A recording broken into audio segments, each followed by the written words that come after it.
So to back up quick, like the story of like him getting the like curse laid on him, or the prophecy that he'll only be killed, and no man will kill him, is actually from like when Angmar defeats Arnor and it falls, and then Arnor needs help from uh,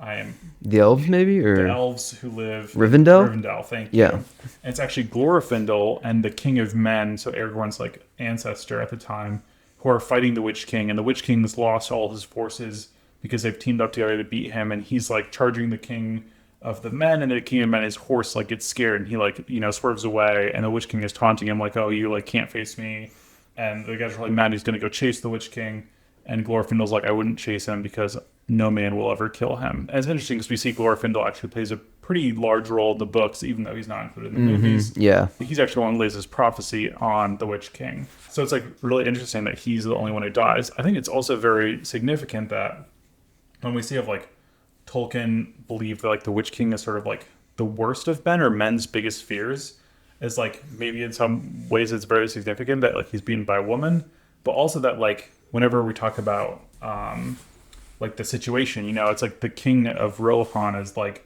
fallen, his horse. And it's interesting because in the books and the movies they show this a little bit, but the books it specifically says like all of like his personal bodyguard who are like constantly with him run away because of the Witch King is coming, and it's like only his like niece, but who like raised him as a daughter, or raised her as a daughter, who like stands up and fights. So it's like this deep tie of connection of like family and like a father daughter relationship that stands against this like the onslaught of like fear and dread, and ultimately like she wins against him with of course the help of Mary, who stabs him in the back of the leg.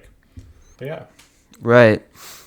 Yeah. So do you think that no man can kill me, like the prophecy that Glorfindel made, was,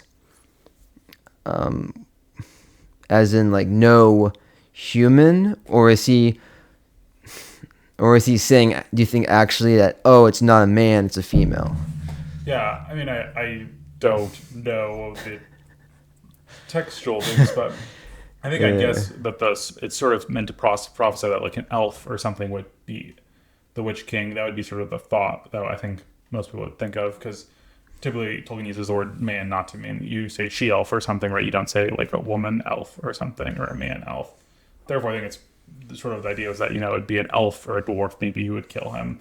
Probably more likely to be an elf, especially because they're like not afraid of him. He doesn't have the same power over them that he has over men. So I think it's like, Yeah. yeah, it's a woman who kills him. Also, we gotta do like a deep dive into Eowyn's backstory sometime. She's a fantastic character. Yeah, for sure.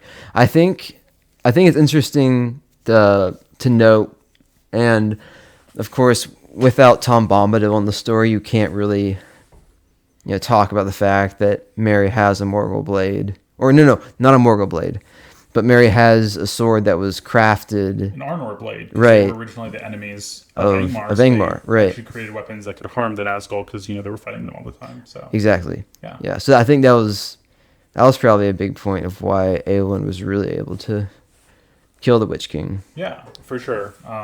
Yeah, that like plays a large role. It's interesting, right? Because like I mean, her and Mary's stories are deeply intertwined because they came to battle together, and they like she actually hit him. So like yeah, they defeat the Witch King together. So it's like sort of the end of their journey, and yeah, like fitting that like the people who were left behind because they were thought too weak or incompetent to fight are the ones who end up Yeah. beating the strongest commander on the field